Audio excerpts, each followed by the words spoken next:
Minutes late. That's not like me. I'm usually on time for things. I was actually reading a story uh, that really kind of got my attention just before I punched in here. Today is, and it was a story that's relevant to things that are happening. I wonder if I'll ever find it again. But it was on, I'm going to find it because I'm going to, let's see. Stand by here, one.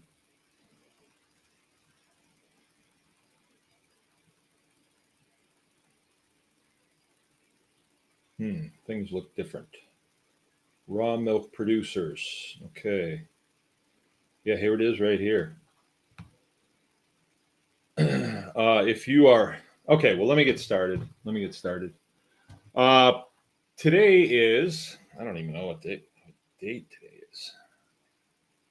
It's the 25th of June, 2024. I'm Mark, your host, coming to you from Baker's Green Acres, Marion, Michigan. Ground zero for a bird flu. And let's see. Tonight's show is actually going to be a little different because we had a little bit of disjointedness. I had to run out for parts, and I had to go to West Branch, which was a little bit further than I thought it really was. I thought it was only an hour away, and it was an hour and a half away. And so I got home a little late and didn't have a chance to talk to Jill. We talked on the phone. So we didn't really come up with a title for tonight. So it was just going to be farm stuff. We're going to talk about farm stuff. So this is the Anyone Can Farm Experience live chat Tuesday night. This is when I come on and talk about things that related to homesteading, small farming, and just plain living. So our day here at the farm was kind of started off kind of early this morning, about 5:30 this morning. We got woke up by thunder and lightning real bad. And it woke me up, and I got up, and I went and I looked outside, and I thought, oh, I'm going to have to go check on the chickens, because a lot of times when it thunders real loud, they get scared and they can pile up. And it looked like it was going to rain. So if they're piling up in a place where they're going to get rained on, it just gets worse. So if I just toddle out there and make sure that they're all where they're supposed to be, then things work out pretty good. Well, I went back in my room and got something on, that I could go outside with. And then by the time I got outside, Jill had already got up and gone out. And when I got out there, I could see somebody moving around. I thought, what is this? And it was my lovely wife had beat me out there. And she had checked everything, made sure the chicks were all good. Yesterday, we lost 18. We had pretty good storms in the morning yesterday morning, and they piled up. 18 of them died, and they were pretty good sized chicks too. They weren't new chicks or anything. They were, I don't know, probably about 2.5 pounds. So that's one of the first losses. I think that's the first loss that we've had this summer. We've had a really good record so far. Health-wise, our chickens have never been better, but this year we made sure that we had plenty of biochar. I've been making a lot of biochar, and so we have plenty to give them. We start them on biochar from the time that they're just chicks. And around here, we think that we can shave between a week and 10 days off their growth time just by feeding them biochar. And we get a much nicer looking chicken when everything is said and done. One of the things that we deal with is coccidiosis. And coccidiosis is, I think it's more in areas that are swampy. So I'm not really swampy here, but it probably was at one point, and in the game of microbiology in the soil, what's 100 years? So we have Coccidia protozoa that lives in our soil. And when our chickens get out of balance, their gut flora becomes out of balance, and that can happen from feeding them, just the same thing over and over. You can get coccidia, and we've struggled with it here in the past, but not since we discovered biochar, which is like 15 years ago. So now we feed it as a you don't want to put it in the feed because it's got a heavy bacterial load.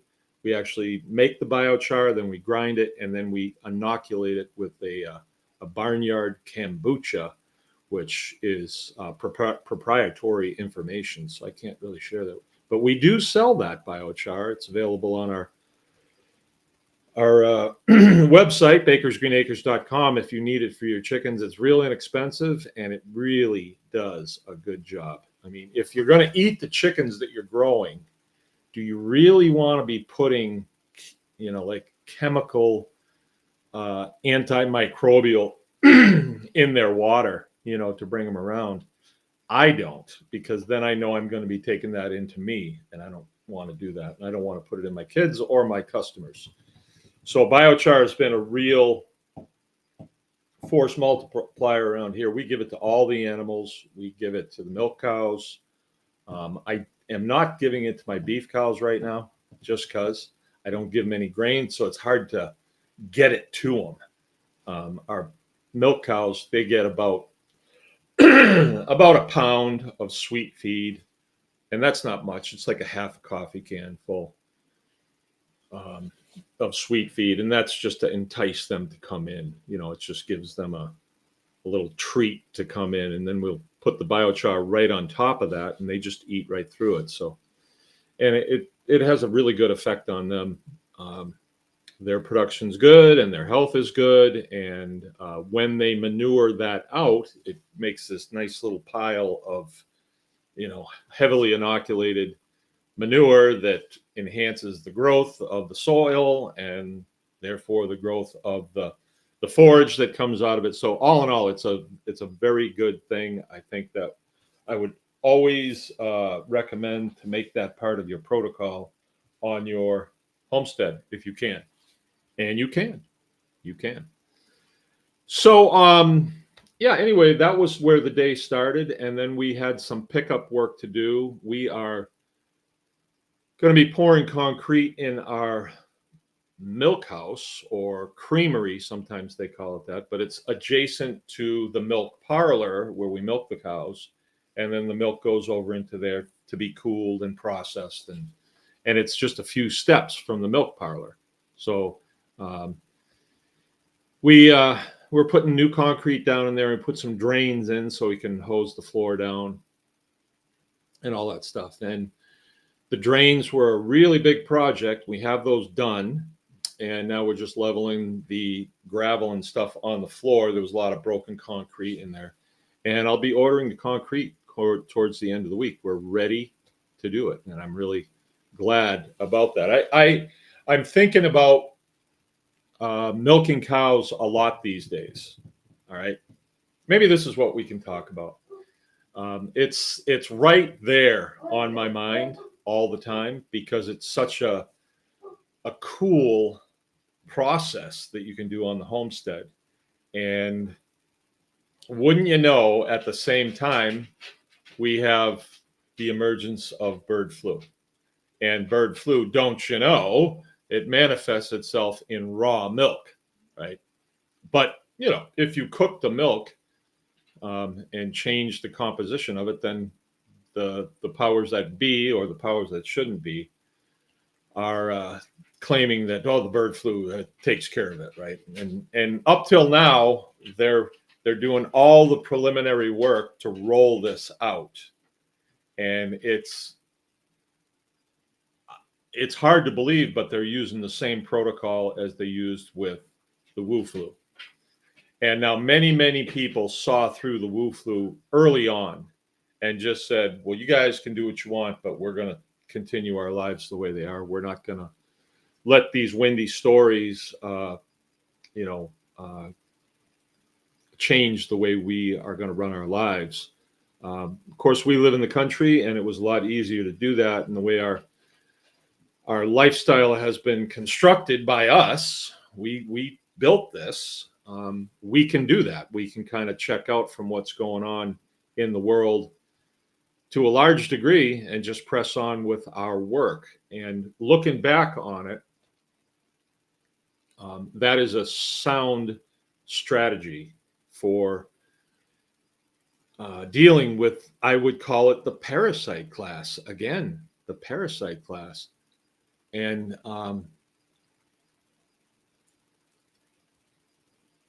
in the last month or so, I've engaged on the bird flu, quite a bit. I've made some parodies and done some videos on it, and so far, all they have to give us is anecdotal evidence. There's nobody that's putting out any real information on it. The way the system is set up, the agricultural system, it's a hierarchy, and it's people are protecting their jobs, so they shun the truth in lieu of the storyline. This is the next thing that we're doing, so let's just do this. And it kind of culminated with us when a couple of our friends, got visited by the Department of Agriculture, and they put on a big show, and it's making news. I'm hearing it in videos that come out from different producers, different content producers, and I listen to them. But what I always hear from them is despair. Oh, well, this is what is going on. This is terrible. We're all going to die, and there's nothing you can do. This is being referred by the USDA and the FDA, and oh boy, they're the big boys. If they want to come into your property and they want to test your cows, I guess there's nothing you can do. Well, it's not true. That's definitely not true. But the way they promote these stories, you kind of feel like, well, I'll put my rights on the back burner because I want to be a good boy. I want to do what everybody should do to get a handle on this new disease that's coming our way. And they're putting a lot of money at it. This story that I was just reading, when I first started making fun of it, I didn't think that it was going to go as far as it has, but it's really taken shape here. Okay, let's see. I lost it again. Okay. And just to give you an idea, I'm going to just look at some of the excerpts from this. Okay. This was put out by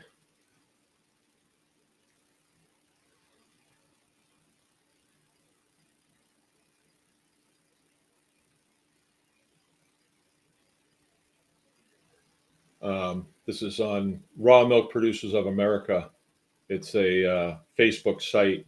I've been on it for a while. There's a lot of good information on there if you're going to be a small producer, because there's so much that we don't know. But this article, it's a pretty long article, and it talks about they're building the bird flu narrative in cows at the state and local level. It says FDA and USDA are not allowed to go onto farms and start testing healthy cows, so they are developing guidance documents, and nearly $1 billion is offered to allow them to start the process. And this is a story written by Marilyn Nass, and it came out the 24th of June, 2024. And it's the same players. These are the same people that were involved in the COVID-19 thing. And apparently they didn't get as far with the COVID-19 thing as they wanted to, or this was planned, and I believe that's probably the case. They plan out long-term. They have nothing better to do than to plan out how they're going to manipulate the population. That's what they do. They're manipulators, right? So although they have no evidence that this is going from birds, wild birds is where it's supposed to go, and they're saying it's crossing over into cattle, right? And then the cattle, if they're lactating, oh, that lactation, that raw milk is bad stuff. All right, well, who do we got? We got Keith with us tonight. Keith, we're making good use of the raw materials that you've been providing. Belva's with us. Haven't seen Belva in a long time. And Linda D from Melbourne, way down under. Hey, throw another shrimp on the barbie for me, will you? I really know a lot about Australia because I've watched Crocodile Dundee probably 25 times. One of my favorite movies, right? So I know a lot about Australia. But you guys took it hard during COVID, real hard. It wasn't that bad here compared to what you guys went through, from what I gather. And there is a reason for that here. There's a reason for that. And I'd like to touch on that a little bit tonight. A lot of the videos that I've seen, there's this one guy, Yanista TV, and he covers these types of things, and he lays out the facts, what has happened, does his homework, and provides a lot of information. However, no solutions. Excuse me, just a sec. Take a swig of water here.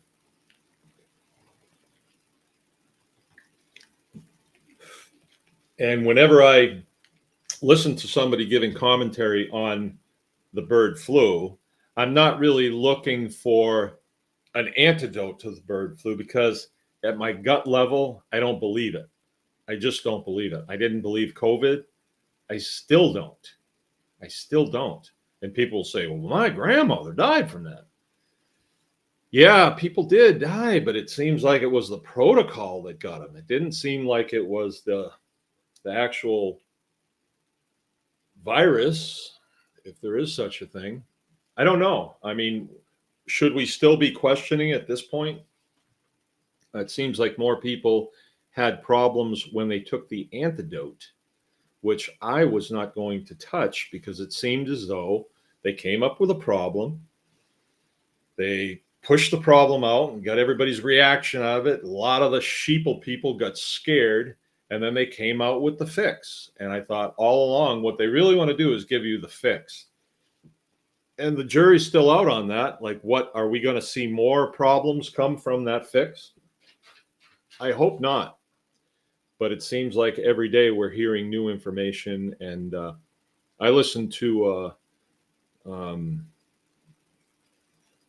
was some subcommittee before Congress, and it was actually Thomas Massey that was asking quite a few questions of these so-called officials. You know, that they always put their credentials out there, what university they came from, and how many PhDs they got, and all this stuff. So to me anymore, when I hear that, I just think, you guys are compromised. I mean, you can't break from the narrative. You're going to have to give all the supporting evidence to prop up the line of what COVID was, right? And then you have the extreme right that's saying, nah, this was all manufactured wrong. This was all came out of a laboratory someplace. And these people are saying, no, it didn't. It actually came from a bat, right? And I don't know. My gut says don't believe them. And for what it's worth, I don't believe them. I just don't, in my gut. And when bird flu came along, it sounded very familiar, right? Because they've tried the bird flu a couple times, and now they're trying it again. But this time, there's a lot of money involved to the states to get compliance from the people who take care of cows. It sounds to me like they just have a problem with cows. It sounds like more of the Green New Deal and the whole global warming thing, or is it global change now? I don't know. It changes all over the place. But when you hear trust the science anymore, it makes people kind of cringe, because we want to, We want people in place that are highly educated, that can lead the way and keep us from stepping on landmines, so they can clear the way for us. But anymore, it seems like they have other interests. It's just manipulation, and they seem to be working in tandem with the pharmaceutical companies. Whatever. At this level, all I know is my gut is not checking on this. And so when I ask myself, what's the solution to this? I feel like if we could get everybody in a big room and tell them what the solution is, and they would go with the solution, then we'd be okay. But that's not how it works. It just doesn't work that way, because you have a large group of people that are kind of in the middle, and they're not really concerned with the truth. They're not really concerned with going against the establishment. They're just going to go down the middle, and they will continue to get their food from the store. They're not going to drink raw milk. They've forever they've been saying that raw milk's not a good thing. But then you have groups of people that not only drink raw milk, they show you the data of why raw milk is really what you want to be drinking if you're going to drink milk, and how drinking pasteurized milk or cooked milk is probably not a good idea. People are lactose intolerant and all this stuff. On and on it goes. So you got to kind of go with your gut on this. We got into real milk and cows a long time ago. We needed milk for our kids. When we started having kids, we saw that they didn't do well with milk. When they're babies and you give them milk from the store, it would cause them to have the scoots or scour. It would cause them to scour. Same as if you have a baby calf and something's going in that mouth that's causing them to have the scoots or diarrhea or scour, then you have to stop what's going in their mouth and figure out, how you're going to proceed from there. But the USDA and FDA, they're saying, no, this is what you want to do. This is what you want to do. If you have a child that's lactose intolerant, then you need to give them this medication here. And that kind of rubs the shoulders of the pharmaceutical companies that make the fix on this. But what we have seen just in the time that we've been doing this, people who can't tolerate milk from the store, they do fine with raw milk. And they don't just do fine, they actually thrive on it. And then they say, well, I can't eat bread either. That makes me sick. Oh, well, stop eating bread. Is it grain is necessarily bad? Well, probably not. It's probably not the grain. It's probably the glyphosate that's being sprayed on the grain, to dry it in the fields. And then they just grind it up and put it in bread. And then you're getting all this glyphosate that's going, which is a herbicide, which is knocking down your gut flora. Right? We have flora and fauna. Fauna is animals. Flora is plant life. We have a lot of plant life in our gut. And when you're taking in that glyphosate, they say, oh, you're gluten intolerant. Right. So they're saying there's something wrong with your perfectly created human body, that it can't take our cooked product, that we take everything out and then we put a bunch of weird stuff in. So here, we'll give you a medication on the other. And people are getting it, not all people, but a lot of people are getting it. The key to better health is a better intake of what you need to sustain yourself. I mean, it makes sense, but that's what science has become. Don't go with good sense. Go with what we tell you, because we're the scientific community. And here comes my cup of tea. Thank you, Miss Shapley. Appreciate it. So anyway, this whole thing is kind of coming down to it. And I have a lot of people that are turning to me and say, well, what are we going to do? And so I've tried to put together a plan, to basically stop this tyranny, right? But how do you do that? Do you go to the director of the Department of Ag and try and reason with them? No, they're order takers. They got to that position because they do exactly what they're told. And they have the credentials to show that they're real smart people. We got a PhD. I got a post hole digger behind my name. So I'm a real smart guy, right? So I'm going to shove this down everybody's throat. Well,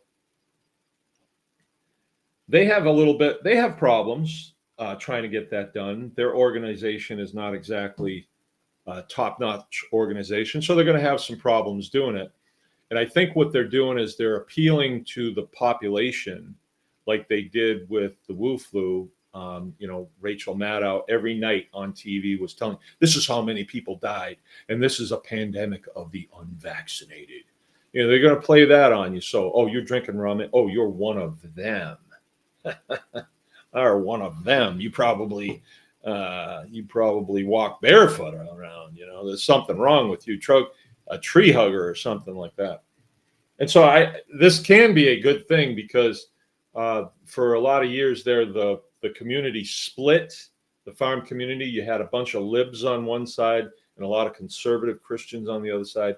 But they didn't care. They hung out together and they produced food and they ate food together. Who cares? I don't care what you believe. If I like you and you're a nice person and you're nice to my kids and, you take a bath once a month, we can be friends. I don't really care about your politics, but that split happened. We all saw that happen. And now maybe this will bring us back together, hopefully. Sean Wise is with us. Oh, let's see. What's this? I can multitask now. You see this?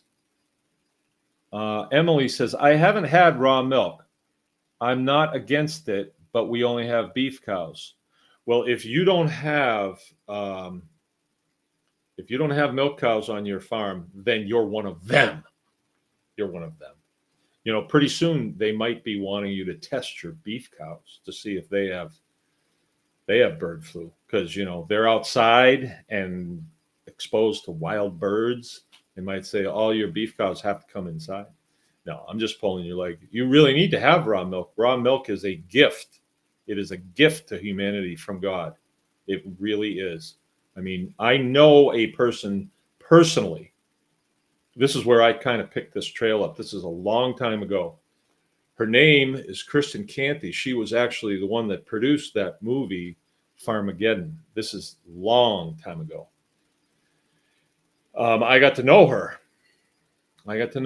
And the reason why she produced that movie was because she had a child who was the boy in the bubble. He was allergic to everything, couldn't go to school, couldn't do anything. He had to stay home. And it was a pretty well-to-do family. They went through all the steps that they could think of, every doctor that they could find. And the best they could do is have this kid medicated to the hilt, and he was still not going to have a good life. And somebody said to her, have you tried raw milk? Like, what? We're educated people, My husband's a hotshot lawyer. I'm well educated. Raw milk? Are you crazy? This should be some medication we can give him. Well, she did. She tried raw milk with him. And the last I knew of him, he was finishing up on a full ride scholarship for hockey at a prestigious institute in the Northeast. That was when I lost contact with him. Now, that's quite a few years ago, and he completely recovered from his problems. So it's like, there's something to this. And why does the USDA and the FDA, why are they so down on it? I mean, they want the best for us, correct? I'm starting to wonder. I'm not wondering. I started wondering a long time ago, but I've watched them, and it seems like the things they don't want you to have are probably the things you want to have. And the things that they say that you should take, like vaccines and all that stuff, you probably want to stay away from. That's just the way it is. I mean, We've all seen it. It played out in front of us, and they lost control of it. And here we are. And now they want to come for the raw milk. And they want to do away with beef. And they want to do away with pigs. And they want to do away with chickens, right? But what can you have, Americans? You guys need to be eating bugs.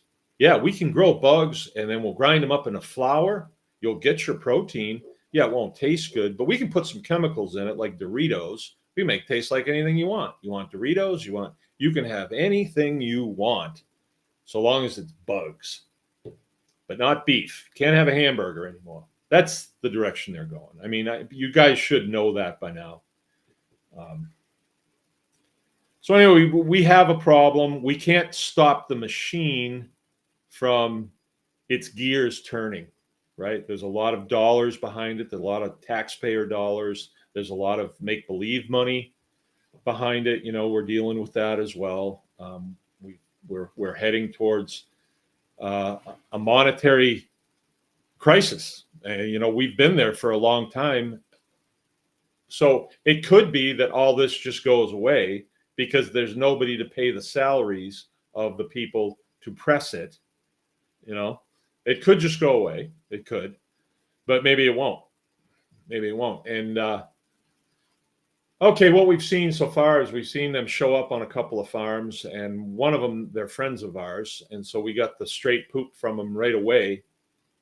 What happened? They wheeled into their farm.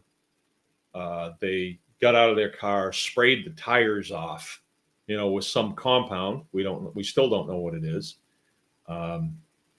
And then they started hammering the farmers with a bunch of questions. Do you do this? Do you do this? Do you do this? Which was really out of line. If you had, say, some other group of people that showed up and did that on your property, you'd be like, it would be infuriating. But for some reason, we feel like, okay, we're involved in an agricultural process. The Department of Agriculture, we've got to answer their questions. In reality, you don't even have to say hello to them. All you have to do is really point, get out to the road, because it's private property. So I'm going to harp on that a little bit more tonight, I suppose, which it's right there. And then what they're doing is they want to gain access to these farms that are running private herd shares.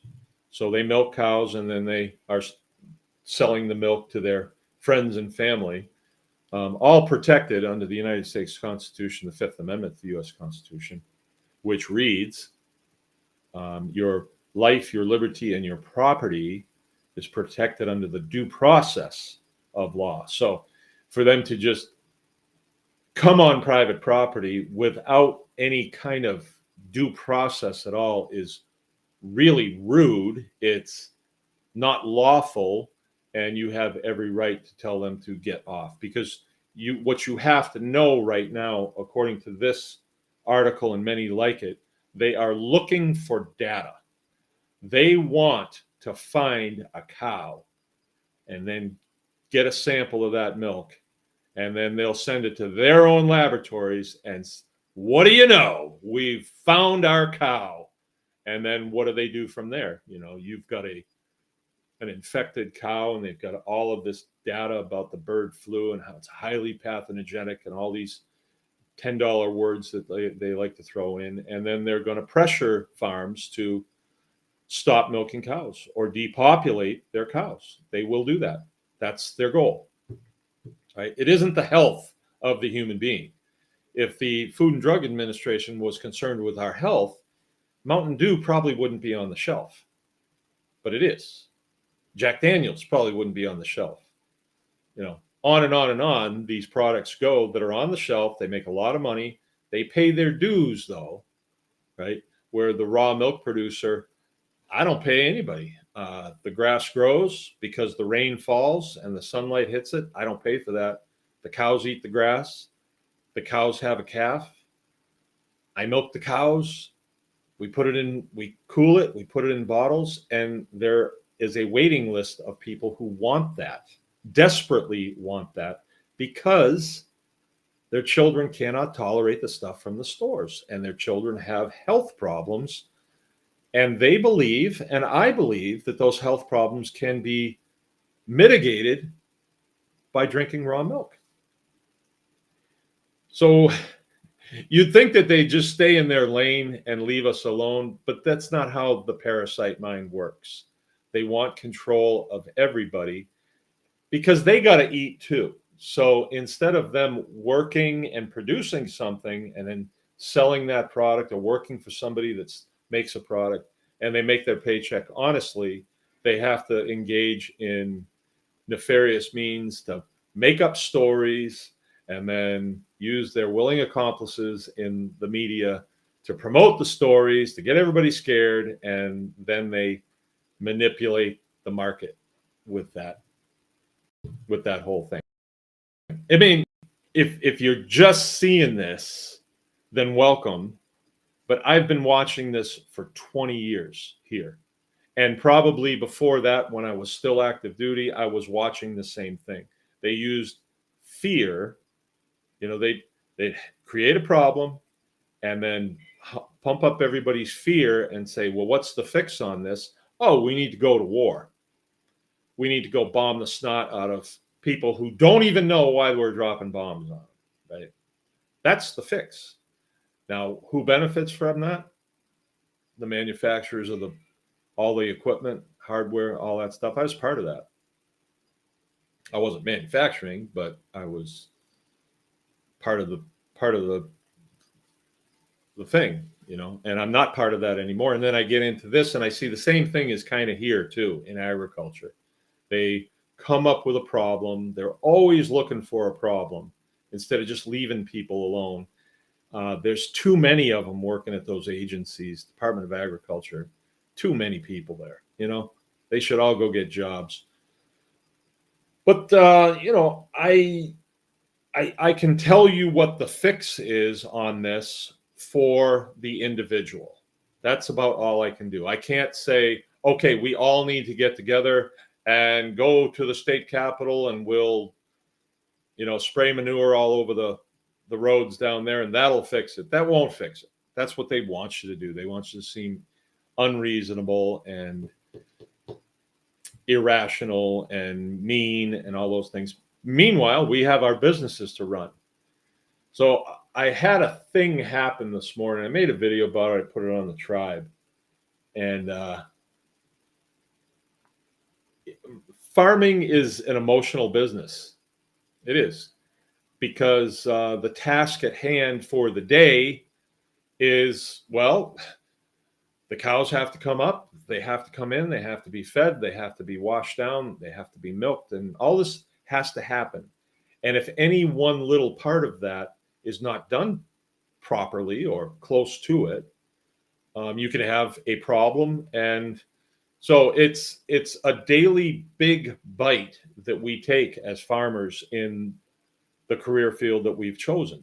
Now, I milk cows, but I also manage a whole group of steers. We manage a butcher shop on the farm, and that's huge. One day a week, all that equipment has to work. The electric going to it has to work. The water going to it has to work. People have to be taken care of and fed. And we take in a whole bunch of chickens on a Thursday night, and then they have to be kept safe until we kill them on Friday morning, and then preserve them so the customers come and they're getting a good product.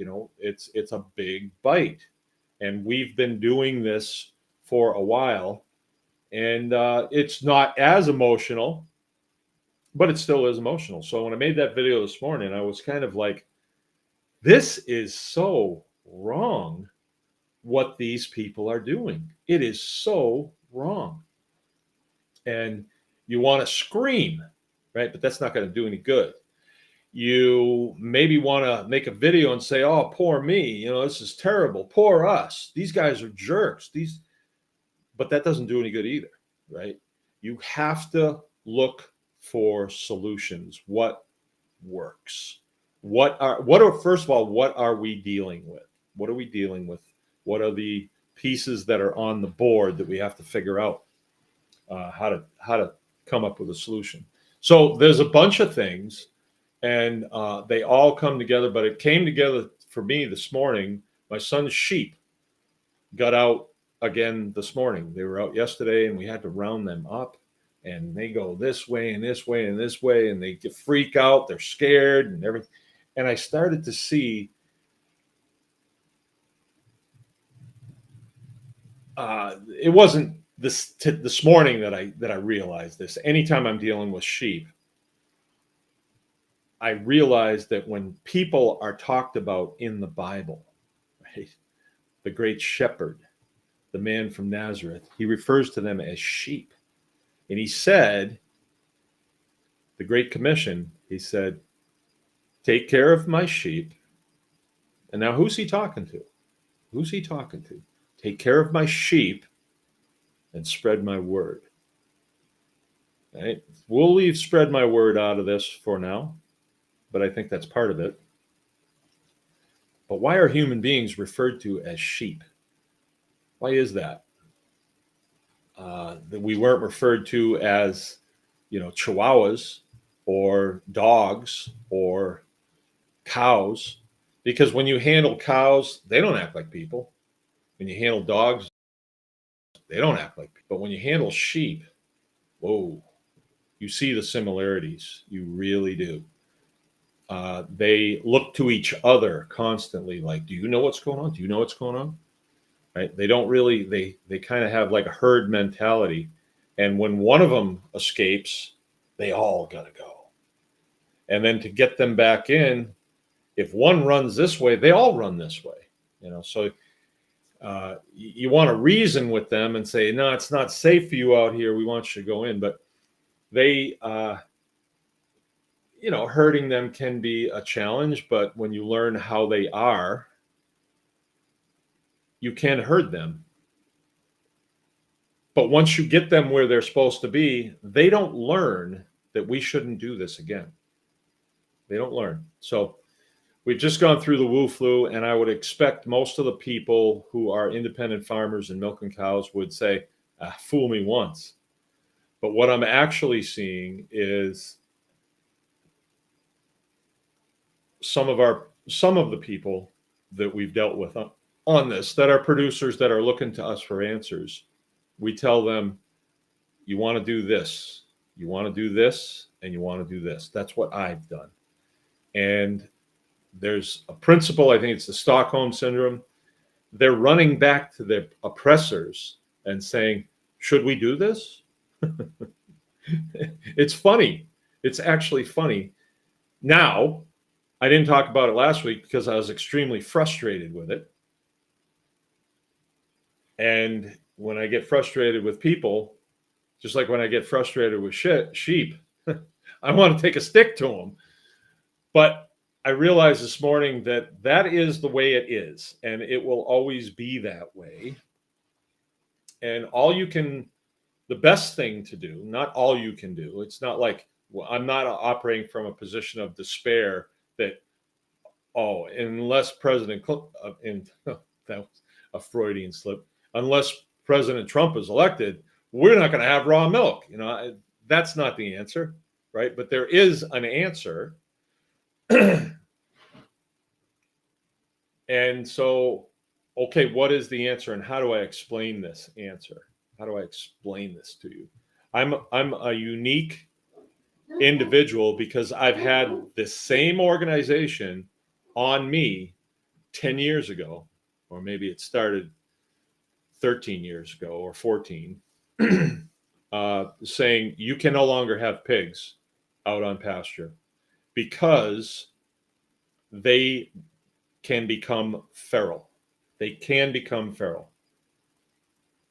And here's a list of characteristics that if your pig has any of these, they are feral. And it was confusing. And I thought, am I missing something here? Because these guys are the experts. You'd think they could explain it a little better. It's just some dumb GI like me. But they were intentionally confusing it. And what they wanted was to mount enough public pressure on people like me who raise pigs, I don't have a confinement facility here. My pigs are all out on pasture. I grow fields for them, and we feed them forages, and we do a nice job of it. Our pigs are the greatest. They're Mangalitsa. I have red Mangalitsas now from Sean Wise that I got a few years ago from him. Just had some really nice litters too. Got some beauties out there. But we kind of fought with them on their field. We tried to reason with them, and reasoning became like an argument, and the argument wound up in a court of law. And the courts are compromised, right? Because there is a back channel into the courts. So if it's something that the state wants bad enough, they can manipulate the courts. I saw it with my own eyes, and there's other people that saw it too, and it was just it was pretty bad.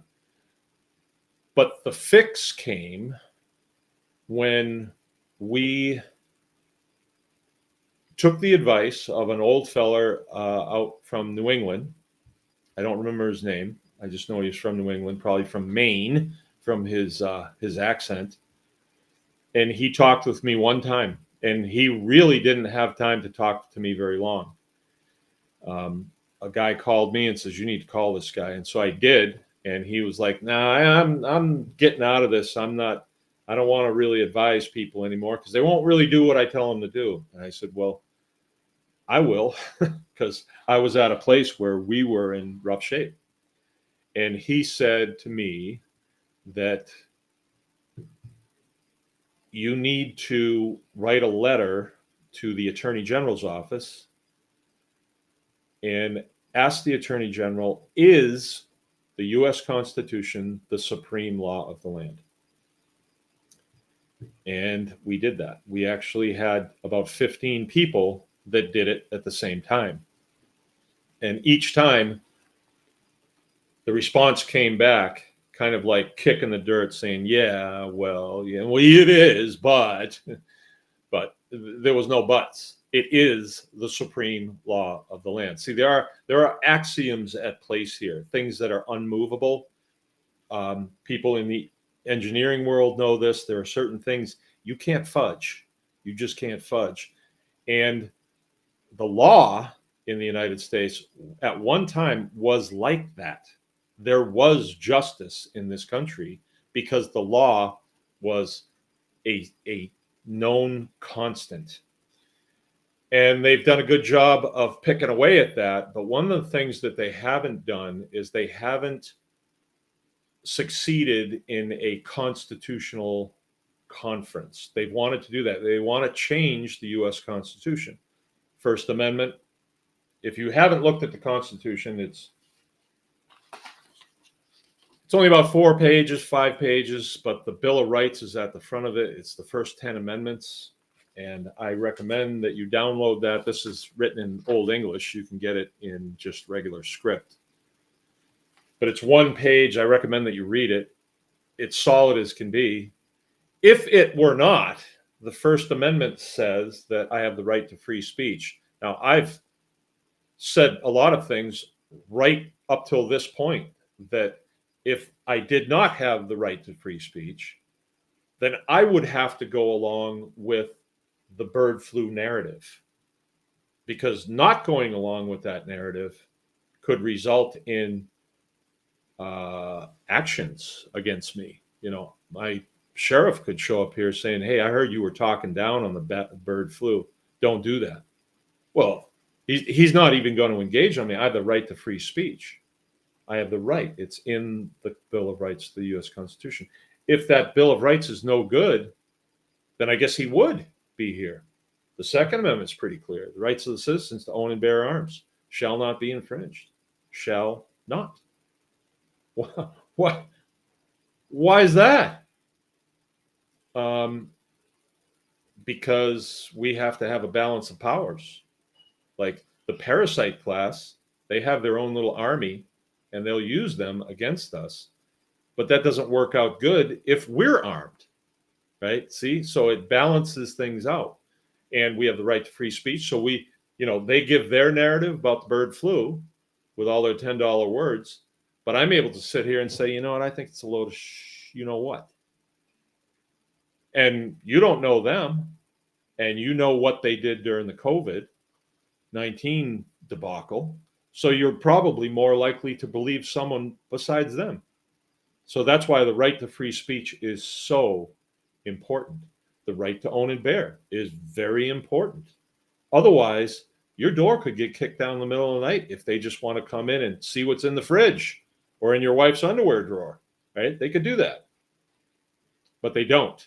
And it doesn't happen, not very regularly. I mean, people will tell me, oh, yeah, down in Detroit, they do that. Well, it's kind of a different story in certain places, but overall, the Fourth Amendment to the U.S. Constitution is the one that is our fix on this whole thing. It is definitely our fix, right? And I want to explain something to you, and I hope you can hear this. Now, I explain this a lot, and I'm trying to explain it in a way that a fifth grader could understand it. That's what you want to do. You want it so it's very easy to understand. This document is a contract, and it's a contract between the citizens, me and you, and the government. So you hear the government fuming all the time that these people shouldn't have guns. We need to take the guns away. You know, the AOCs out there, they want to take the guns. You shouldn't have guns. Beto O'Rourke, darn right, I'm going to take your AR-15s and your AK-47s too. But they can't, because there is a contract. This is the contract between us and the government. Government employees, and I was one of them for a long time, for 20 years, I was required to take an oath, a solemn oath, to swear before God and country that I would defend this document with my life. I took that oath 5 times.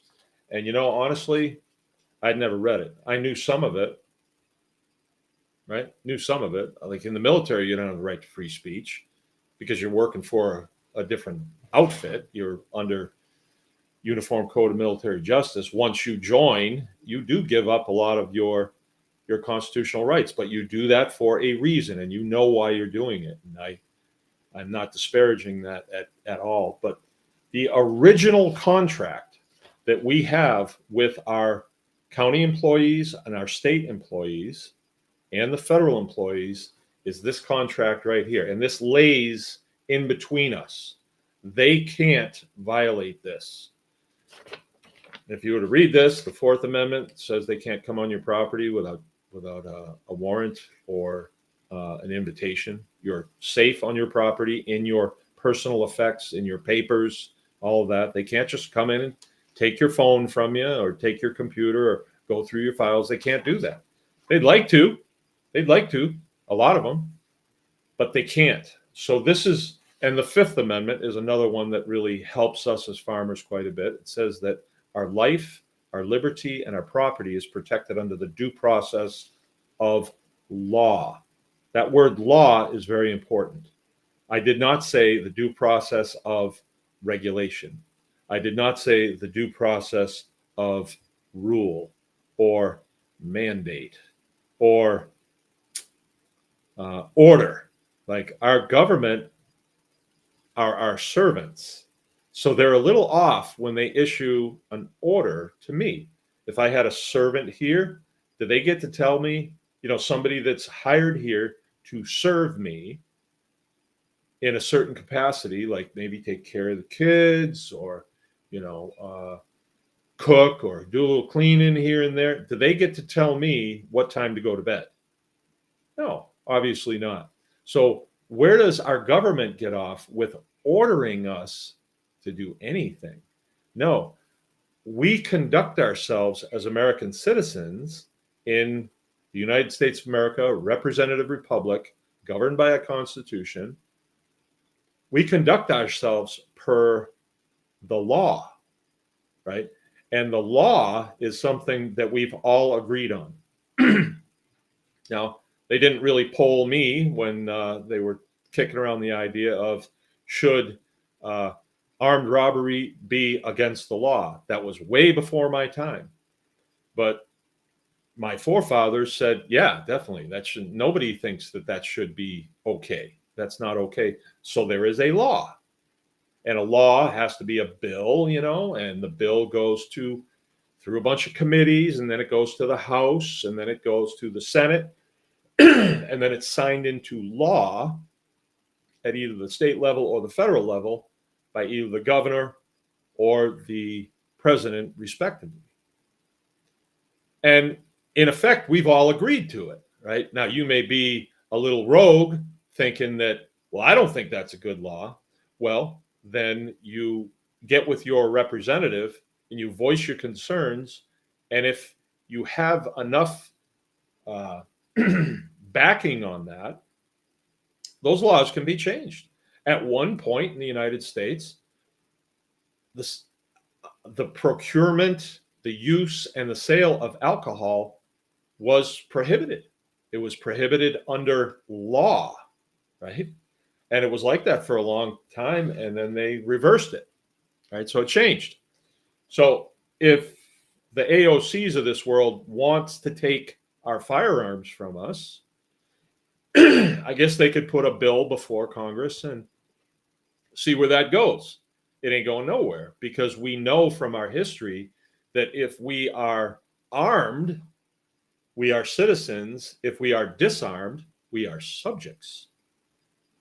And then we are subject to the wills, the wants, and the concerns of anybody else that has a gun.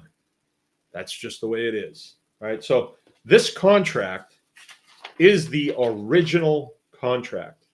So our state employees, Department of Agriculture, they're all required to take an oath to this document right here. But being the good bureaucrats that they are, and the parasite sleazebags that they are, they want control. They want control of our processes. They want to tell us how to do the thing.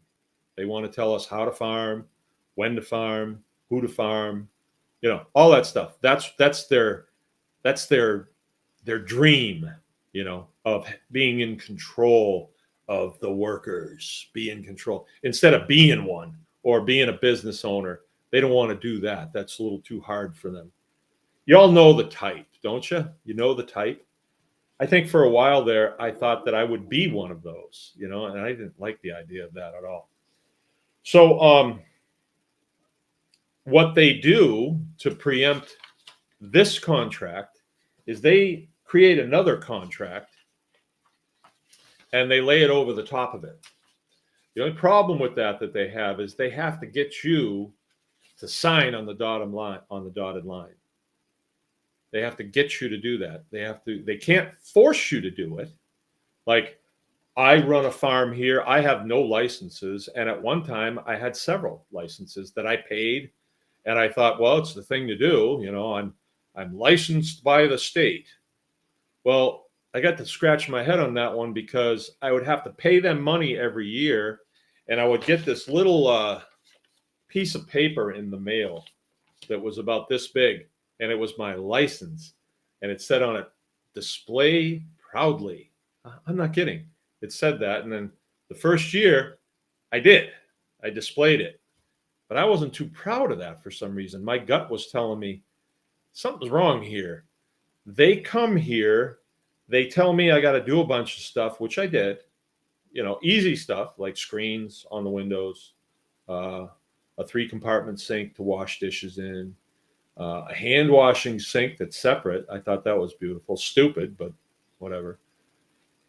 And so on and so on. Just things that anybody would do anyway if you're going to run a food operation or a butchering shop, because you have to clean. But then they would go away, and then I would just send them money every year for this little piece of paper. They weren't providing any kind of service to me. They weren't providing any oversight to the people who I was selling my products to. It was just a pay to play kind of thing. If you don't pay, you don't have the license, and you can't sell to certain other places like restaurants because they have license too, and they only buy from people who have licenses, and retail stores, and so on. Even farmers markets, if they're on county property, they play that same game too. Excuse me.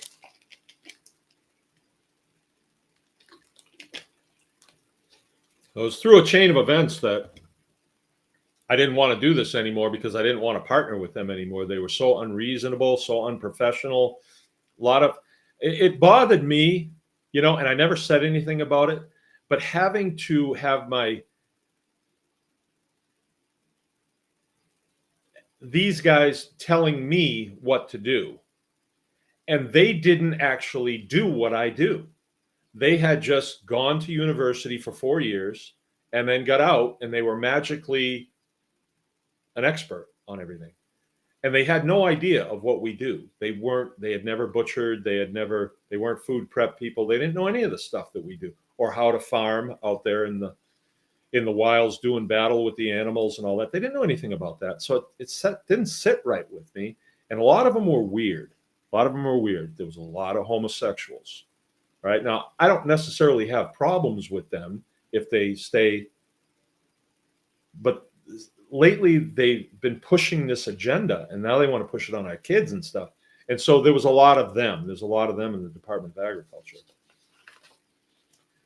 So I had a problem with it, and I just wanted to get out of it. So I didn't renew my license, and so in effect, I had surrendered it. If I wanted it again, I would have to jump through the hoops to get it again. I didn't want it. I didn't want to do this anymore. I was much happier when I was just homesteading. I was growing for my family and a few friends, and we were building a nice life for ourselves. As soon as I let that license go, that was this contract, the license, which said in it that they could come on my property anytime they wanted and look through my personal effects and look at my process. As soon as I let this one go, I didn't pay for it anymore. Now we're back to this contract. And this one says, you can't come on my property. This one says, I have the right to free speech. This one says I have the right to own and bear arms. This one says that my process that I'm doing here is protected under the due process of law. So now the people that made this contract, the one that laid on top of the original contract, they don't like my process. They don't like it. And we can talk about why they don't like it. They say it's for food safety because they're looking out for the public's health. But I don't think that's true because they were never here. I was just getting this magic piece of paper every year, but I could have done anything I wanted. I could have been scooping up roadkill and butchering that up and sending it out if I wanted. Hey, this is good, Mark. Nice and tender. What are these little white things? They're good too. Of course, I wouldn't do that because my family's eating from here and my friends are eating. After a while, my customers become extensions of my family. They're my friends. I'm looking out for them. But as soon as this contract was gone, they were too. And I never heard from them again. So it demonstrated to me that I can do business without a license. And they are held at the bottom of the driveway. They cannot come up my driveway. They can send me a letter if they want. They haven't. But I don't have to open it. I can open it and read it, but I don't have to respond. You can't make me. So I limited, or actually I cut off their access onto my property. And when we realized that, it took a while for us to really understand what we had done. And I talked about it with some of my farmer friends, and yeah, hey, we realized we are actually free people. We had contracted away our freedom. we had done that voluntarily. We were coerced into it. But me coming out of the military, I thought, oh, I got to make sure I do things right. So who do you call if you want to set up a butcher shop? I'll call the Department of Ag. Sure, we'll be right over. That was my first. That was my first. That was, yeah. But as soon as that contract was gone, we revert to the original contract. And this is where I am right now. I am a Connie. I am a constitutionalist. This document works, and I can prove it. I can prove it. I'm living proof that this works. So with this new thing that's coming, what do they want to do? Why do they want access to our farms? Why do they want to prevent my customers from getting raw milk? They say it's for food safety. They say it's to squash the bird flu. See, so they came up with a problem. Now they're in the phase of putting it out there. And then the final solution for them will be, we have access to these farms because we say so. Not my farm. Not unless you get this Fourth Amendment changed. You don't have access to my farm. Now, I am telling you this, and I would tell this to my children as well. I would tell this to anybody that I love, care for, even if I don't love you or care for you. I want this country to do well. And if these people have their way, they're going to take agriculture the rest of the way. Because right now, agriculture is not doing really well. If you live in an ag community, you see people that work hard every single day, have tons of assets, but they're struggling. And then the huge farms have all non-English people working there, non-English speaking people, cause havoc in the community. They pollute like crazy. And do they make money? Who knows? It's a big, huge corporation. Nobody even knows, right? They get huge government subsidies to keep going. It's not the way it was designed. Do I know how it was designed? Yes, I do. Having worked in this for a while and being 60-something years old, I think I know how this design worked, because year after year after year after year, we have taken these tiny little things and put them in dirt. Holy smokes, a carrot. Where did that come from? This is PFM. This is magic. This little tiny thing in this, and now I got a carrot. Or this other little thing, and now this vine comes up and all these nice red things on it, tomatoes, like a bushel of them off of each one, or two. Unbelievable. We're creating wealth.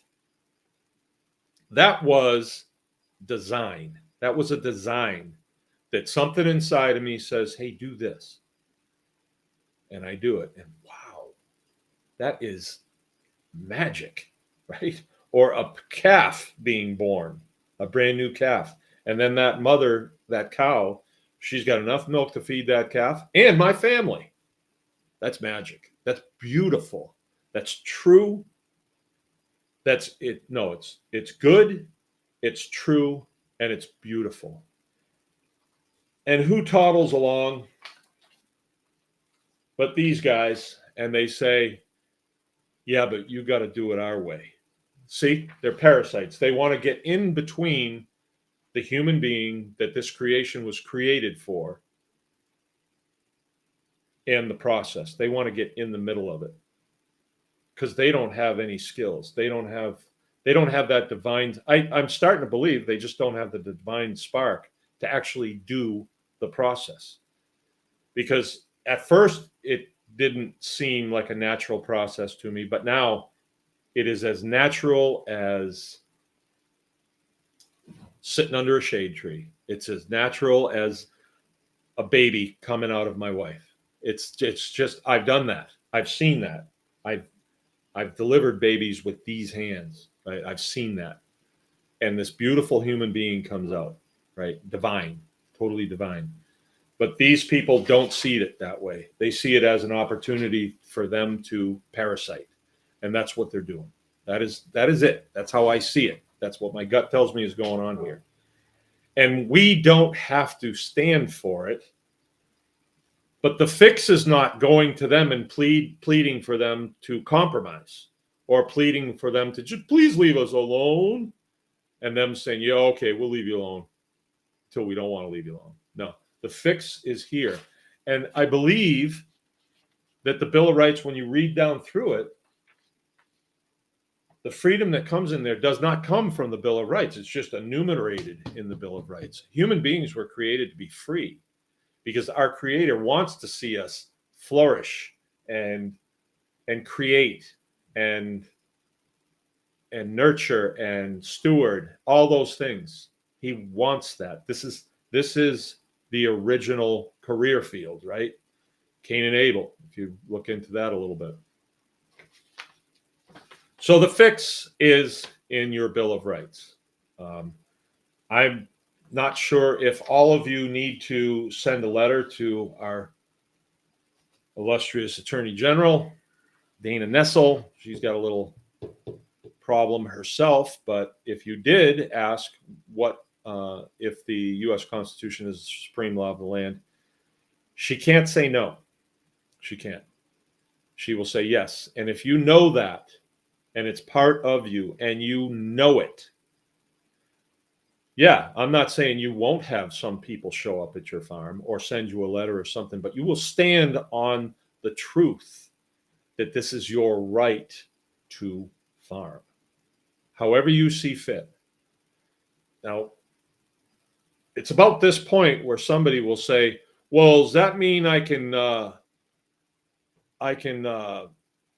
cook up methamphetamine on my farm so long as it's private property? The answer to that is no, because that is a controlled substance, and we have all agreed that it is illegal to produce, it is illegal to use, and it is legal to transport. Illegal. It is illegal no matter what, unless a pharmaceutical company makes it, and then it's prescribed to you by a doc, then it's okay. But I think you guys see through that, right? Just because they don't want, and it's the same thing. They want the big producers to be able to do it, but not you little guys, because you're cutting into their market share. That's really what this is all about. It really is. And if you're eating their food, you're sick. And then you have to go running to them to get healthy again through the pharmaceutical companies.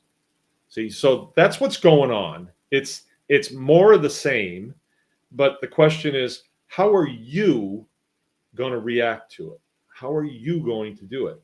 Are we going to all get together, drive down to Lansing and toot our horns and get the governor to say, oh, I didn't know you guys cared about this. Sorry.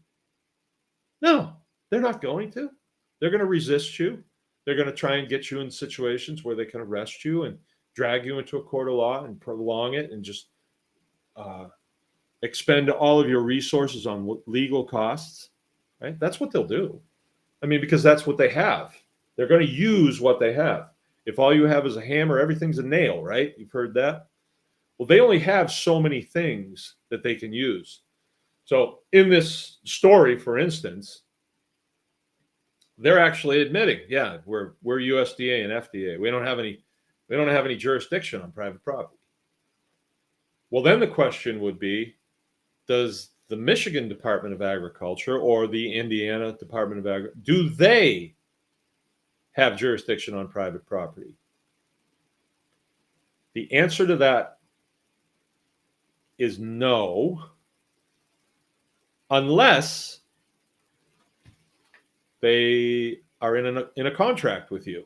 If you have contracted away your original contract, you've laid another contract over it, then they have authority on you. They can come on when they want to. No license, no contract. It's that simple. Now, I'm not saying somebody's not going to try it, like what they did with Hidden Creek Farm. They're not a licensed operation. They drove right on, got out, sprayed the tires down, walked up, started asking questions. And it caught these guys. It's a husband and wife farmer team. Excellent people, excellent farm operation. One of the best I've ever seen. But they were caught off guard. bunch of questions. First question they asked was, "Are you making dog treats here?" They don't make dog treats. I mean, anybody that would go to their farm would probably look them up on Facebook and find out what they offer. They don't offer dog treats, but that's a ploy. They'll ask you something that you can say no. Right? So now you've responded. Now we got a conversation going. That was a mistake. It was a huge mistake on their part. And I've already told them that. You shouldn't have spoken to them. You should have just pointed. Get off. Because they're not there to do anything that is going to benefit your mission as a farmer who's trying to grow things, harvest things, process things, and sell things. So what? So you can eat. So you can pay for a car. So you can put gasoline in it. You can put braces on your kids' teeth. You can go to education night classes if you want, because you can pay for them. What's so weird about that? But in their mind, it is because they're parasites. They're parasites. They live off the host, us. So they did what they did, and that could happen to you too, but you just have to be ready for it. You have to understand that you have the ultimate document right here. This is why the United States is so great.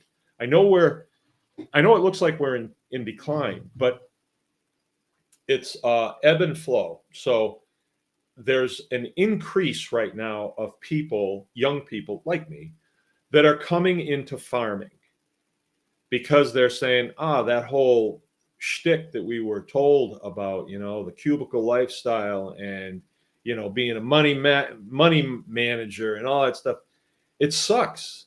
It's a sucky way to live. Yeah, you make a pile of money, but you got to live in a place where rent is a pile of money. So you still come out with nothing, and you're trading your life for dollars that you have to pay out just to sustain yourself in that world. And people are figuring it out. I can get on a bullhorn and go down and tell them, you guys are wasting your life, but a lot of them are content with it. And they like living like that, and they're going to do it. And maybe they're putting away a little extra on the side, and someday they're going to get out of it. We were in a city this weekend for a jiu-jitsu tournament, and part of me actually kind of likes it because there's so much weirdness going on. It's just weird. You get to see all kinds of things that people spend their time and resources on that's just odd, very odd. But once we got out of it, it was like, hey, I don't want to live like that. There's no way I want to live like that. So the answer is the Constitution. Now, I want to brief you on something. I brought up Yanista or Yanasta TV. Good old boy, I guess. He researches stuff. He's got the cowboy hat on, and he's sitting in a picket fence behind him sometimes, or a split rail fence behind him, and he's telling you about, well, this is bad. They're cutting off all the water to the farmers out in Idaho, and so that's going to really affect the potato crop and da da da da da. And he goes on and on and on, tells you all the things, but never really gets into why this is happening or what's the solution to this. It's just, you hear the story and you become outraged, and then you realize, yeah, but you can't do anything about it. So then you become despondent, and you say, well, that sucks. That's kind of the world we live in. I've kind of noticed that. I like to listen to Tucker Carlson now, but before, when he was on Fox News, it was like, yeah, and that's the country we live in now. That's how screwed up things are. This sucks. This is terrible. This is how it is. And you just come away like he explains it to you in such a way that you're like, yeah, we really are kind of over a barrel here.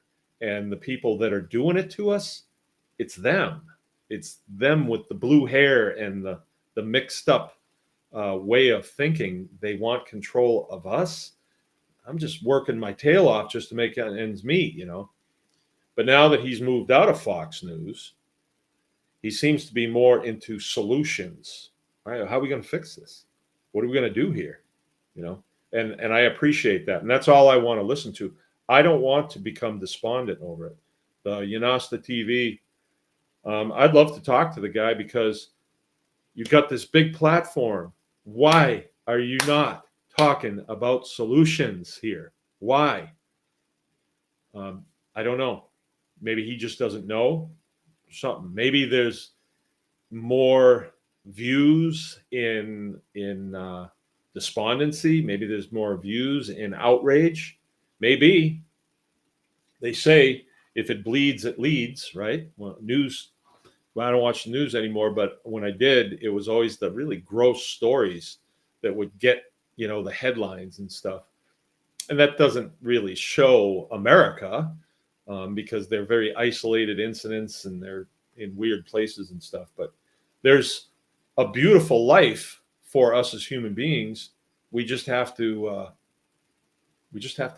experience it. We just have to take it. I know that sounds a little tree huggerish, but anything that I do, like the thing that we had this morning, I'm laying in bed, or I got up to go, and boom, boom, boom, thunder and lightning, like you read about. It was spectacular. And I could have sat down and said, this sucks. This is terrible. This is terrible what's going to happen. Chickens are going to die. There's going to be dead chickens everywhere. Oh, no. Why is this happening to me? Well, that's not what I did. I thought, okay, what am I going to do? I really wanted to climb back in bed. I really did, and watch the lightning for about 2 minutes before I dropped back into La La Land. I worked hard yesterday. I needed some sleep.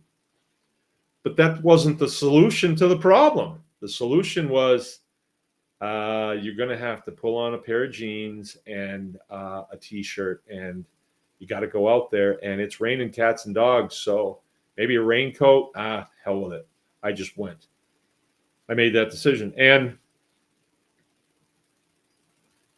found a solution to the problem. The problem was I'm going to have dead chicks because of this weather. They're not smart enough to go in out of it. Sometimes this time they were all under, so we breezed through it. But that was the solution that we came up with. What was the next thing we had to do? Next thing was we had to milk, and we kind of had a little bit of a late breakfast because I got up a little late because after I was out, I thought I'm just going to stay up. I'll get a jump on the day, and then I finally I can't do this. I'm going to go lay down. It was still dark out, so. And then next thing I know, cock-a-doodle-doo, it was a little on the late side for me to be getting up. So we had a late breakfast, and we talked about, all right, what are we going to do today? You're going to do this. I'm going to do this. We're going to do this. So we laid out a plan. None of it was easy. None of it's easy. Milking cows is not easy. It's doable, and it gets cleaner, and it gets the process refines itself after a while. And so before you know it, you're done. And then you go on to the next thing. The next thing, I'm building a roof, and I had to set the pitch on the roof. Well, that wasn't easy, not for me, because I don't build roofs all the time. I'm not a contractor. So it was a little difficult, and I had to climb up high, and I had to trim something with a chainsaw. So none of that was easy. And then once that was done, it's like I got to go chase parts for my hay bind. That wasn't easy because I had to drive an hour and a half away. Oh, poor me. But I was going someplace that I didn't know. And, it's not easy. None of it's easy. You have to decide, okay, this hay bind is not working. It needs parts. They no longer carry them at Tractor Supply, that particular part. I got to find them. So I got on the internet. I found them, hour and a half away, but I never been there. So it was a little tedious finding my way through it. And there was construction and stuff. And I don't know how that function works on my phone that just takes you there. I probably could know if I set my mind to it, but I just don't. And I thought, well, it's not a big town. I'll just drive around until I see farm equipment. Sure enough, I drove around and I found farm equipment, and there was the sign. Yep, so I found it. And there was an old guy in there, and he wanted to have a long conversation with me. So we did. We talked about the world it was useful. But that's what we got to do. You got to look for solutions on this. I don't know of another solution besides this document. I do not know of another thing. I've heard people say, and I've seen articles, Sally Fallon put one out, download these forms and put them in the face of the inspectors and make them fill them out. Well, what if they don't? And what if they push on past you? And you don't know that you're protected by the Fourth Amendment, then you wouldn't know to dial 911. You wouldn't know that. See, you got to know this. This is the fix on this. The U.S. Constitution is the fix, right? There was another, I have a friend that at one time she's not anymore, but she was saying, oh, you need to put your farm into a 501c3 tax status and say, well, I'm a food church. Well, what are you going to do when the inspectors show up and they want access to your property? Because we got to get some samples of your cows, and they're going to just push on past you.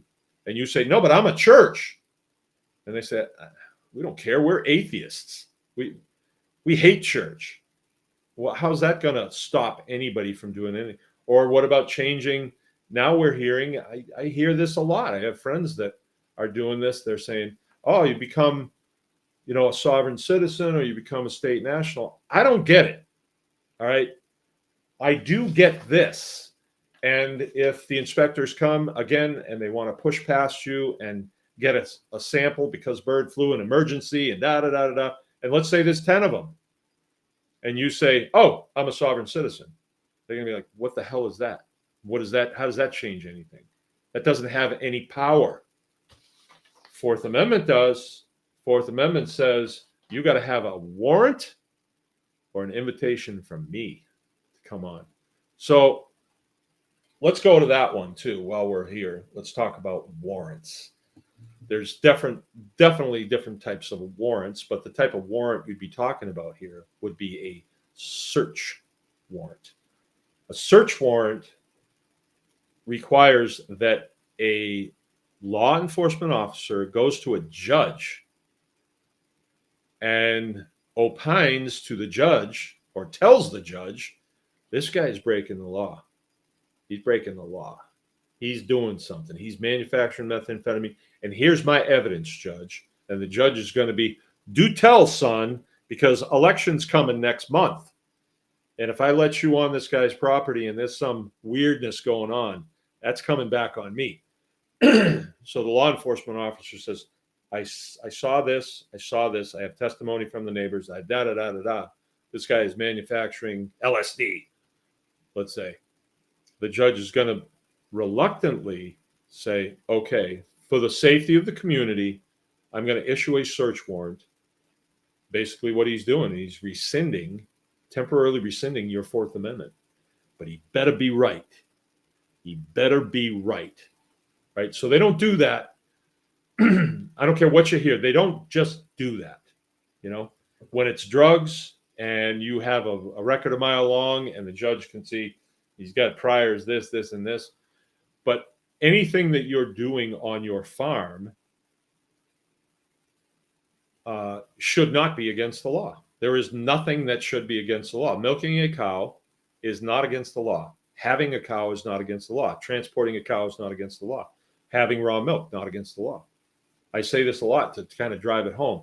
If you come to my house and pick up a gallon of milk and you're on your way home and you have a taillight out and you get pulled over by a state trooper, a Michigan state trooper, let's say, and you got a gallon of raw milk sitting on the seat beside you, does it even make sense to you for a second, a millisecond, that state policeman is going to say, that raw milk? It doesn't even make sense, does it? Because it would never happen. Because raw milk isn't controlled. But if you had a bag sitting on there, on the seat, and it had something that looked like oregano in it, or let's say you had a bag sitting there with something that looked like flour in it, and it looked like drugs, oh yeah, then he's going to be looking at that because he's in the law enforcement business. those substances are against the law because they are controlled, he's going to engage. That's his job. It's his job to engage on raw milk or chickens or bales of hay? No, because there's no laws being broken. There's the Department of Agriculture's, excuse me, regulations, their rules, but those regulations have to do with this contract. And state policemen are not contract enforcers. They are enforcers, at least not this contract. They don't enforce this contract. They do enforce this contract. How about that? So if you had some inspectors from the Department of Agriculture push their way past you, that's trespass. And if they touch you, that's battery right there. That's a 911 call. They cannot touch you, and they cannot gain entry to your property without your permission or a search warrant. So we've determined that they can't get a search warrant because there's no law been broken. Wouldn't that be something if there was a warrant issued and there was no criminal activity? Oh, that would make the news. That would make the news, people. All right. I'm going to keep hammering this. We have an opportunity coming up here. Tribe Day is coming up. It's the weekend after the 4th of July. It's here at Baker's Green Acres. We're opening the farm up. You have to pay to come because we have expenses in feeding and toileting and all that stuff. But we open it up for camping, and we have speakers that we draw from the tribe that come on, and they share what they're doing. And so we have a pretty good group of people that has come. I think this is going to be our 5th year. Could it be 5th year? 4th year. 4th year. Yeah, probably 4th year. And so we've gotten a lot of the bugs worked out of it, but we're going to actually have a block of instruction about raw milk and about how to proceed with this document. How do you do that? How do you implement this document? Right? Because you get a bunch of inspectors show up and they're dead set on finding a sample, and hopefully it's got bird flu in it because that will give them a boost in their performance report, with their boss working for a bureaucracy like that. So they're going to push right past you. How do you proceed? How do you do that? Right? Are you going to try and convince them that the 4th Amendment is the supreme law of the land? No, you don't do that. So we're going to have a lot of talk about that and open discussion and personal stories about how people have used their constitutional rights to the detriment of the tyrants, right? And that's basically what they are. They take an oath to protect and defend this document, but then they go against it. So where does that leave them legally? And we're going to talk about that. So if this continues, what people need to do is to understand what your rights are if you've been trespassed. If you've been trespassed, your private property is guaranteed under the 4th Amendment, and some food inspector is going to trespass on your property? Whoa. That's heavy. They must have some huge guts to do that. So what would you do then? And we're going to discuss that. But this is going to require that there has to be some retribution. There has to be retribution, right? Or this will just continue. I use this example sometimes of, I'll go with the state police, let's say, or it could be a county cop. They're kind of looking you over and they're thinking, yeah, I bet she's got something in his trunk, but I can't make him open his trunk. I can't. because the Fourth Amendment protects his private area. You know, if he's got a baggie sitting out on the seat and I see it, or he's got an M16 sitting on the seat and I see it, well, then it's in plain view. Gotcha, you know. But if something's in the trunk and he suspects it's there, what are his options? Well, he could say, do you mind if I look in the trunk? You got nothing to hide, right? You don't mind if I look in the trunk. And he's putting pressure on you. And like most people, me, I don't know what's in my trunk. I don't know. I don't take an inventory of it. So you might be kind of coerced into saying, yeah, there's nothing in my trunk. I have nothing in my trunk. But he's asked you for permission, and then you give it to him. Or you could say, no, you're not looking in my trunk. Well, then I'll have to get the drug dog out, and that could take some time. And then you've heard all the horror stories about the drug dogs. They alert when the handler tells them to alert, and then they feel as though they can pursue a warrant against you. So then they have to go see a judge. I need to look in this guy's trunk. Now you've been there for 4 hours. Yeah. So you may have to stand your ground. But then there is recourse. There is recourse in that. So every patrolman, every sheriff's deputy, they're working for and I'm not anti-law enforcement. They've been treated like crap. They've been treated badly. But a lot of them are not, stellar performers either. But you can file a complaint against them, and that does a lot of damage to their standing within the department. So there is payback. There really is. If they detain you like that for no good reason, there is payback.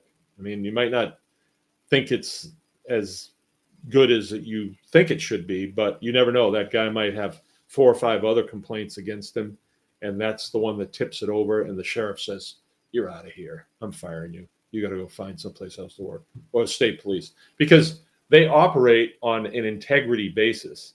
And if you complain and you file a written complaint, that's going to be seen by people. It really is. Now, this thing that happened at Hidden Creek, there was no complaints generated, and that's a shame. That still could happen, but as far as I know, there's been no complaints generated. A really good thing for you guys that have not been bothered by these people, take preemptive action. If you have no licenses with them, just send an email to the director of the Department of Agriculture, notice of trespass. And that is strike one. So you're telling them that you have no right on my property. I am not giving you the right to my property. As a matter of fact, I'm putting you on notice that I do not want you on my property. And then you have a copy of that. You have a copy of that you sent. And when they receive it, you should do a blind carbon copy too, and send that to anybody, a friend, somebody. And then you have a copy of that. And then let's say they push past you onto your property, and they're in the process of pulling your cows in so they can get, that's a 911 call right there. That's a 911 call. If they push past you, if they touch you, that's battery. That's assault and battery right there. That battery actually is what it is. And that's criminal. That is criminal. Nobody can do that to you. And because you have that letter, they've been informed not to come on your property. Now we have criminal trespass. So we've got a count of criminal trespass and possibly battery. Okay. And then the patrolman will take the report, and that report, goes through channels and could wind up at the prosecutor's office. And the prosecutor might be a raw milk lover. Like the judge up here in Missaukee County gets milk from us. And they may say, you know what, enough is enough. And they may haul those people into court and prosecute them, which could very well happen. I mean, if you trespass on somebody's property and you push by them, and the patrolman's going to say, what do you want to do with this? And you say, I want to press it. This guy, like, let's say you have a neighbor that's creeping your kids out or something, and you tell him, don't come on my property anymore. And he does again. And he pushes past you just to talk to one of your kids or something. That's a 911 call. You don't deal with that yourself. That's a violation of law, right? So that's what law enforcement is there to do on your behalf, right? Without law enforcement, you would be taking that guy down to the ground and cuffing him and then throwing him in your own jail. But you can't do that. That's not the way the country works. But I do want to find out that, like, let's say they criminally trespass on your property and push by you. Can you put them in a headlock and take them down to the ground? I mean, they're approaching your property, your cattle that you love. It doesn't matter if you love them. That has nothing to do with it. It's your property. Can you do that? I don't know. There might be a little bit more involved there. I don't think it would have to go to that. That's why we have 911. And we have somebody that's paid for by the county to enforce law, right? All right. I beat that one up enough. Okay, Crunchy Mama's with us. We'll be seeing you at Tribe Day. Emily's laughing at something. Rewilder Life. Just bought my tickets for Tribe Day. Right on. Lone Star's with us. He gave me a little, just so you know I'm here, right? Lone Star's in my corner, and I know it. Oh, Jill's saying, feels like a family reunion. Good. Oh, Rewilder Life is Rachel J. Okay, I forgot. Just Me says howdy. Hildy. Hey, Hildy, you know what you could do for me? You share a lot of videos. Could you share my videos? Could you do that for me? I just put one out on the tribe today that I thought was good. Nick Arthur, you realize bad farming practices actually give children parasites. I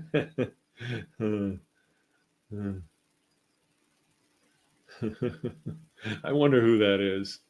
We have a page called the Baker's Green Acres page on Facebook, and it's been around for, I don't know, a long, long time. And there's a huge group of people. And Jill does blogs, and she shares pictures of our kids and talks about family and, you know, all these things, just kind of highlighting the beauty of the lifestyle that we live. And the other day, she took a picture of my youngest son, and he wears Crocs from time to time. I don't wear Crocs, right? I've done a lot of dumb things, but I've never wore a pair of Crocs. But he was wearing a pair of Crocs, and he was operating a little hammer drill.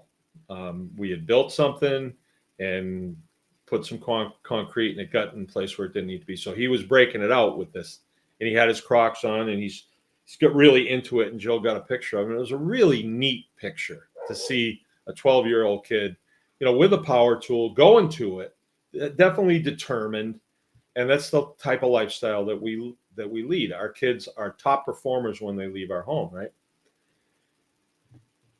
And you wouldn't believe the comments that came in, just like, oh, shouldn't he have steel toes on? And, oh, where are his safety glasses? And, oh, I would never let a guy that operates like that on my job site. And on it went. There was like 10 of them. And they were all sort of like this. You realize bad farming practices actually give children parasites. Like that, you know, just that defeatist. Remember on Gulliver's Travels, there was the guy, his name was Glum. And that's all that came out of his stinking mouth was, it'll never work. Oh, we'll all be captured. It's just like this. You realize bad farming practices give children parasites. It almost seems like a joke, like Nick Arthur. It must be somebody I know that is just breaking my chops here. I'm a millennial farmer, and I have not complained this much at all year. Nut up, big boy. Maybe he's serious. Maybe he's not a millennial farmer. Probably got blue hair. We'll get another vaccine. Please give Mark a thumbs up. And that's my good friend Keith Sutton that says that. Dave Duncan's with us. Vindicti. Has the man tried to enforce the cease and desist offers of the farms in Michigan? No, good point, though, David, and I should expound on that. They went to the Miller farm and they went to the Hidden Creek farm. Miller's, she was on her way out and she had kids in car seats in the back and she was heading someplace. She had a horse that she needed to tend. And she was like, no, not right now. No. She wouldn't answer any of their questions. And I think they've sprayed their tires down and they did get out. But she said, no, not right now. Not right now. I'm not going to talk to you. And so they sent her an email copy of a cease and desist order. But it wasn't signed. And I think they wanted her to sign it and send it back. Now, the cease and desist order should be called a cease and desist offer. And that's what David called it right there. Cease and desist offer. They're saying, what you're doing, we don't like per our regulations. We'd like you to stop. Here's a piece of paper. If you sign it, you're saying, I will stop. And then they're going to sign on the bottom of it saying, she said she'd stop. So now they have a contract. And with that little contract, they can haul you into civil court. That's what civil court is. We're dealing with civil court and criminal court. If we don't do anything criminal, we're not going to be in a criminal court. If we have a contract, we can be a civil court. Just like if you have a contract with your neighbor to mow his lawn and he doesn't pay you. All summer long you mow his lawn, he doesn't pay you. You have a contract. What do? Civil court. You haul him into civil court. You go and you swear out a complaint, and then the court generates a summons. They bring it to the guy. The guy has a date that he has to show up, and the judge says, so what the hell's going on here? And then he hears both sides, and, it's settled that way, right? So that cease and desist is a contract that they threw out, and I've read all of them now. There's 3 different farms that we're dealing with. Actually, there's about 10 farms we're dealing with, but there's 3 farms that have actually been spoken to and trespassed on. One of them, it wasn't a trespass because they did have a license, and that's a long story that I'll be sharing with you at another time. Nick Arthur must be an OSHA rep. Maybe. But isn't that funny when you get somebody that comes on and says something like that? You're kind of like, oh, man, it'd be fun to hang out with you. Not. Like, what a loser. No, so they haven't tried to enforce any, but actually they can't because it's an offer. And if you refuse the offer, what are they going to say? I double dare you? Or, write it in red ink and send it to you? You just blow them off. What should happen in the minds of the small farmer that is on the demarcation line on the side of zero licensing, which almost seems bad, like driving without a license. Ooh, bad. But it's not. You're just not contracting with them for their oversight or anything else that they may want to give you, right? You're not contracting with them. But if you're not contracting with them, after a while, like to me, they're irrelevant. Like if I didn't know these people and they hadn't called me and said, hey, this just went down, I would have, if I didn't know that happened, they're irrelevant to me. It's just like the Walmart greeter guy is absolutely irrelevant to me. Not only because I never go to Walmart and I'm not a purist or anything. It's just like, it's an odd place. I don't get the warm fuzzies when I go in there. So I never go. But if I did, I'm not going to listen to some guy tell me to do anything. I'm not going to listen to him. Emily says, my daughter just complained that the pig stepped on her foot. She was wearing Crocs. Well, there you go. There you go. Blue hair and skinny jeans. And they have their own pronouns too. He, her, him, him, all that weirdness. That stuff's satanic. It is. And it's no surprise to me that on that side, the parasite class do not adhere to the things of our Creator. It is no surprise to me, like, because they don't see the beauty in the creation. They see beauty in being able to parasite, to get in between you and your thing. That, yeah, I mean, that's the oldest story in the book, right? All right, I'm going to get off. Thanks for everybody for coming. Living in Sears, Michigan. Oh, David, you really want to start it, don't you? All right, I'm going to get going. I appreciate everybody coming by. Oh, there will be no consulting call tomorrow night.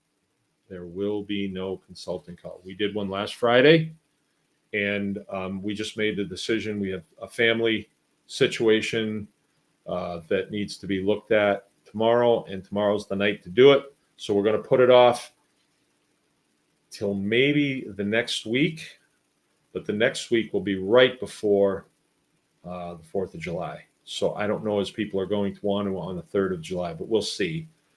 We'll put it out there and see how many people want to join in. Maybe people got stuff to talk about. If we need to do a consulting call on the raw milk situation, I'll make that call. But so far, I think things are under control.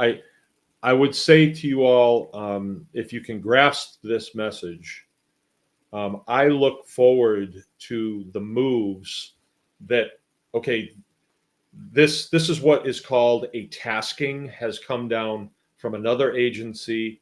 And what agency are they going to give it to in the state of Michigan? There really is no choice. The only place they can give it to is Department of Ag. They probably don't want to because so many freaks and geeks there. They can't decide on anything, but that's the only one that they have a choice with. So that tasking was given to probably the director, and now he's going to activate his minions. Get out there and get this done. However, we got to do it. We got to do it. And his next promotion hinges on the percentage of people that he can knock off, right? So we'd like it if nobody got knocked off, if everybody went with what we're saying. But unfortunately, a lot of people are not going to. They just won't. And so we will see a real decline in herd shares in the state of Michigan, which is bad for them. But as I said in the video today, if you're going to go out, call me, because maybe I'll be interested in your cows, because I'm getting more cows right now, because there's more people that are hearing the experts say that raw milk's bad for you. And nowadays, when you hear them say, oh, you don't want raw milk, then you say, oh, maybe I do. Or you don't need a gun. Maybe I do need a gun. You know. All right. Night Lone. Good to hear from you too. All right. See you guys. Sayonara. And remember, anyone can farm.